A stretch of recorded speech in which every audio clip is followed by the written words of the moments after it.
नमस्कार, देश प्रदेश में आप सभी का स्वागत है। मैं हूं आपके साथ फान्या देवांगन।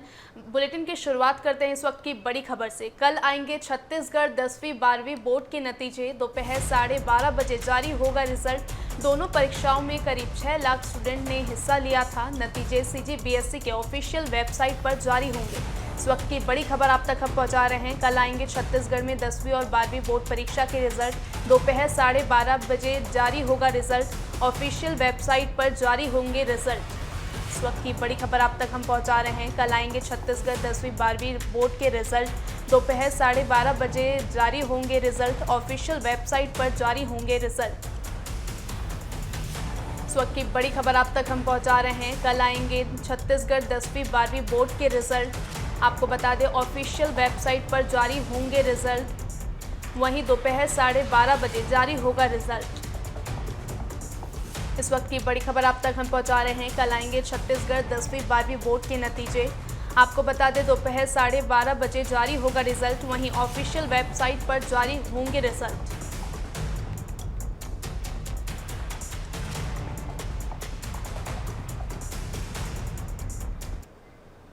इंडियन ओवरसीज कांग्रेस के अध्यक्ष सैम पित्रोदा के बयान से फिर विवाद छिड़ गया है। अपने बयान में उन्होंने भारत के अलग अलग हिस्सों में रहने वाले लोगों को चीनी, अरब, व्हाइट और अफ्रीकन कहा गया है। उन्होंने कहा है कि पूर्व में लोग चीनी जैसे दिखते हैं, पश्चिम में लोग अरब जैसे दिखते हैं, उत्तर में शायद लोग श्वेत जैसे दिखते हैं और दक्षिण में लोग अफ्रीका जैसे दिखते हैं। सैम पित्रोदा के कुछ ही दिन पहले दिए गए विरासत टैक्स वाले बयान पर चुनाव के बीच बवाल मचा था। वहीं अब एक बार फिर उनके बयान पर विवाद खड़ा हो गया है।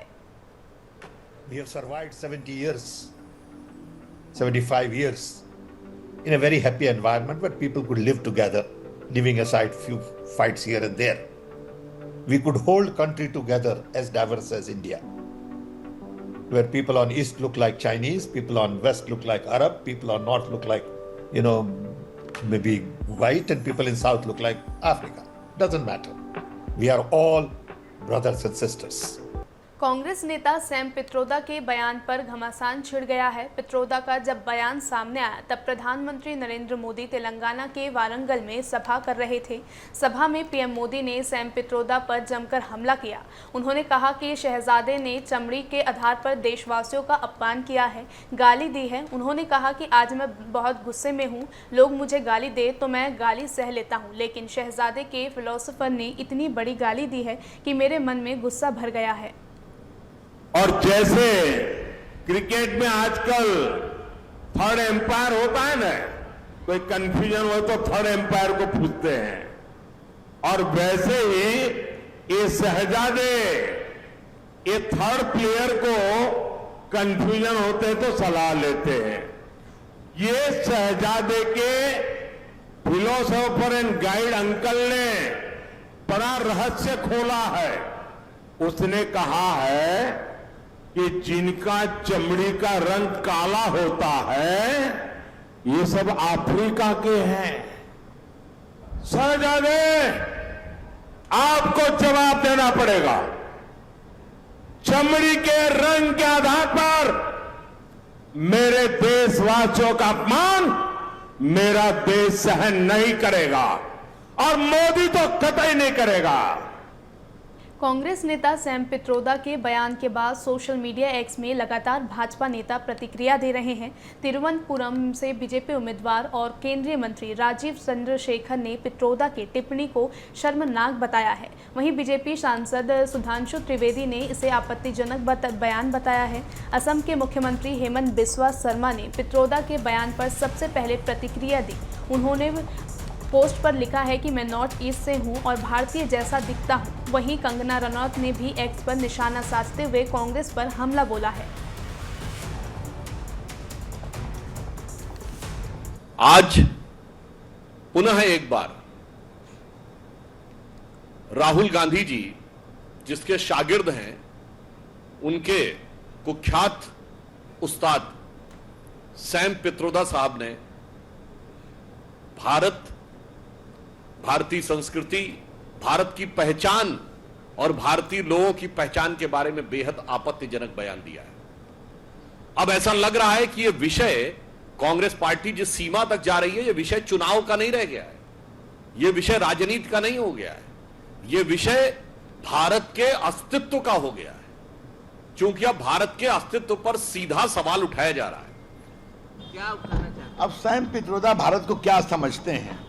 ये तो बार बार स्पष्ट हो रहा है कि वो फेलियर हैं, देश को नहीं समझते, राहुल गांधी के एडवाइजर हैं। अब मैं समझ गया कि राहुल गांधी इस तरह से अनाप शनाप क्यों बोलते हैं, इस पर क्या टिप्पणी की जाए। ये हार की हताशा है, न हिंदुस्तान समझते हैं न देश की विरासत समझते हैं। शरद पवार ने 300 कर्मचारियों के एक साथ छुट्टी पर चले जाने के कारण एयर इंडिया की 78 उड़ानें रद्द हो गई। मंगलवार रात से बुधवार सुबह तक की 78 उड़ानों को रद्द किया गया है। बीमार होने की सूचना देने के बाद सभी कर्मचारियों ने अपने मोबाइल को बंद कर दिया है। मिली जानकारी के मुताबिक कर्मचारियों के एक साथ छुट्टी के पीछे का कारण टाटा समूह के स्वामित्व वाली एयरलाइन में नए रोजगार टर्म को माना जा रहा है।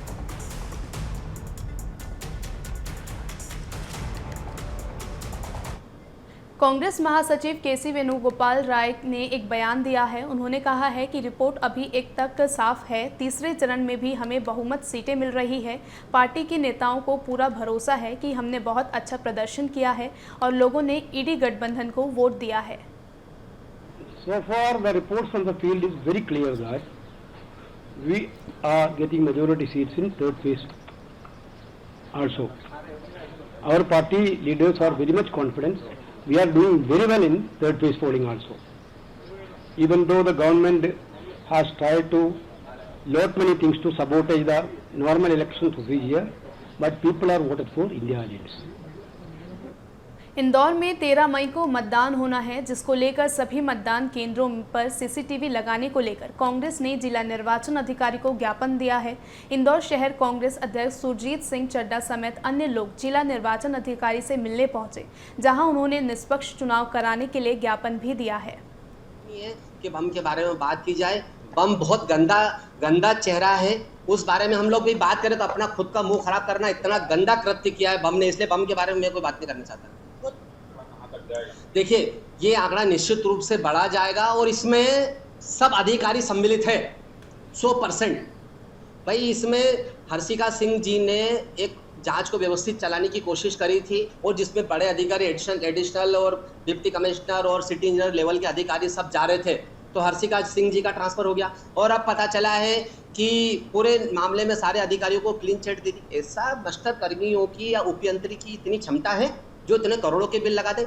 हमारा आरोप है कि इंदौर से लेकर भोपाल तक इसके तार जुड़े हुए हैं। देखिए, कांग्रेस पार्टी द्वारा जो ज्ञापन सौंपा गया है कि सीसीटीवी सभी बूथ्स पे लगाए जाएं, इस संबंध में ज्ञापन उनके द्वारा प्रदान किया गया। इस संबंध में नियम क्लियर है। इलेक्शन कमीशन ने पहले से ही इस प्रकार के प्रावधान बना रखे हैं, जिसके तहत कम से कम 61% बूथों पर हमारा वैसे ही वेबकास्टिंग होनी है और उसका जो प्रसारण है वो भी फीड के जरिए जो हमारा स्मार्ट सिटी का कंट्रोल रूम है दूसरी जगहों पर, वहाँ पर पहले से ही किया जाएगा। कांग्रेस महासचिव प्रियंका गांधी वाड्रा रायबरेली पहुंची, जहां प्रियंका गांधी वाड्रा ने कहा कि पिछले 10 साल से आपने मोदी की सरकार को परखा है, प्रदेश और केंद्र में बीजेपी की सरकार रही। उन्होंने कहा कि क्या इन 10 सालों में आपके जीवन में तरक्की आई है। संविधान को बदलने की बात कर रहे हैं, जब ये बात फैली लोगों के बीच में, इनके नेताओं ने ही कही, इनको कहलाया गया। जब ज्यादा फैलने लग गई और मोदी जी को लगा कि नुकसान हो जाएगा चुनाव में, तो वो कहने लगे कि हम संविधान बदलेंगे नहीं। लेकिन सच्चाई क्या है कि इन्होंने इसी तरह से बहुत ऐसी चीजें की हैं जिससे जनता को कमजोर किया है। पन्ना में लगातार चाइनीज फास्ट फूड और मोमोज का सेवन कर बच्चों के बीमार होने का मामला सामने आ रहा है, जिसके शिकायत के बाद खाद्य विभाग ने मंगलवार को बड़ी कार्रवाई की है। खाद्य विभाग ने बादशाह साईं चौराहे के पास किराए से रहकर चाइनीज फास्ट फूड और मोमोज बेच रहे नेपाल के कुछ युवक के यहां छापेमार कार्रवाई की है। खाद्य विभाग की टीम ने कच्चे मोमोज और उनमें इस्तेमाल होने वाली चटनी को जब्त कर उनके सैंपल लिए हैं। बता दें कि जिन्हें जांच के लिए राज्य खाद्य सुरक्षा लैब भेजा जाएगा।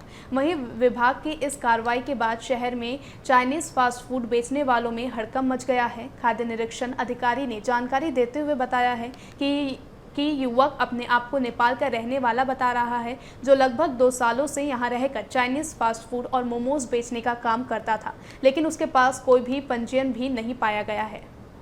मध्य प्रदेश के विदिशा जिले में एक चोर को ऑन द स्पॉट सजा दी गई है। दरअसल विदिशा सब्जी मंडी में अज्ञात चोर ने बाइक चोरी की घटना को अंजाम दिया। व्यापारियों ने उसे रंगे हाथों धर दबोचा। बाइक चोर को व्यापारियों ने बिजली के पोल से बांध दिया, फिर उसकी जमकर पिटाई की गई। बता दें कि चोर की धुनाई का वीडियो सोशल मीडिया पर खूब वायरल हो रहा है। इसके बाद उसे पुलिस के हवाले कर दिया गया।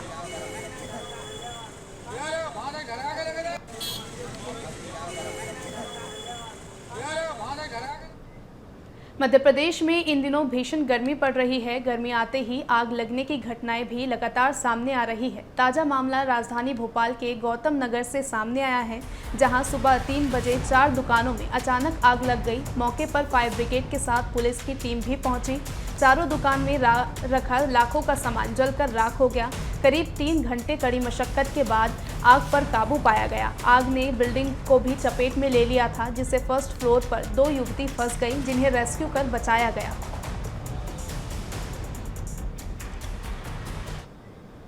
मध्य प्रदेश के सीएम डॉक्टर मोहन यादव मंदसौर पहुंचे हुए थे, जहां उन्होंने जनसभा को संबोधित करते हुए कहा कि जिस प्रकार का वातावरण बना है, निश्चित तौर पर मंदसौर लोकसभा अपने सारे रिकॉर्ड तोड़ेगी। पूरा प्रदेश मोदीमय हो गया है। उन्होंने आगे कहा कि तीसरे चरण के बाद अब सिर्फ 8 सीटों पर मतदान बचा है। अभी तक तीनों चरणों की सभी सीटें हम जीतने की स्थिति में पहुंचे हैं। तीसरे चरण के चुनाव तक अब हमारी केवल 8 लोकसभा बची है और अभी तक के सारे तीनों चरण की सभी सीटें हम जीतने की स्थिति में पहुंचे हैं और निश्चित तौर से बाकी बचा हुआ मालवा, इंदौर और उज्जैन संभाग, ये तो सदैव निमाड़ से लगा करके मालवा तक हमेशा से जनसंघ के ज़माने से भाजपा का कर रहा है। हम अपने 13 मई के चुनाव के लिए चुनाव प्रचार में लगे हुए हैं। मेरी अपनी ओर से आपसे भी सबसे आपके माध्यम से आह्वान है, सभी मतदाता अपना मतदान जरूर करें। तीसरे चरण का चुनाव संपन्न हो गया है। अब छत्तीसगढ़ में चुनाव खत्म होने के बाद नेतागण दूसरे राज्यों में चुनाव प्रसार करने जाएंगे। कांग्रेस ने पूर्व मुख्यमंत्री भूपेश बघेल को रायबरेली लोकसभा सीट का पर्यवेक्षक नियुक्त किया है। बता दें कि भूपेश बघेल को मिली इस जिम्मेदारी को लेकर छत्तीसगढ़ के गृह मंत्री विजय शर्मा ने तंज कसा है।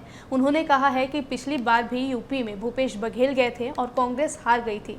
इस बार भी वे जा रहे हैं तो भाजपा के लिए शगुन होने वाला है।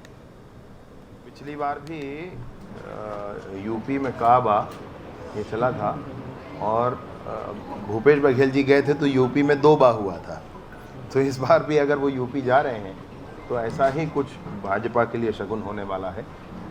और मैं सोचता हूँ कि उनकी छवि के साथ जब वो जा रहे हैं तो शायद देखिए क्या होता है, परंतु जनता में तो कुछ नकारात्मक प्रभाव इस विषय का होगा।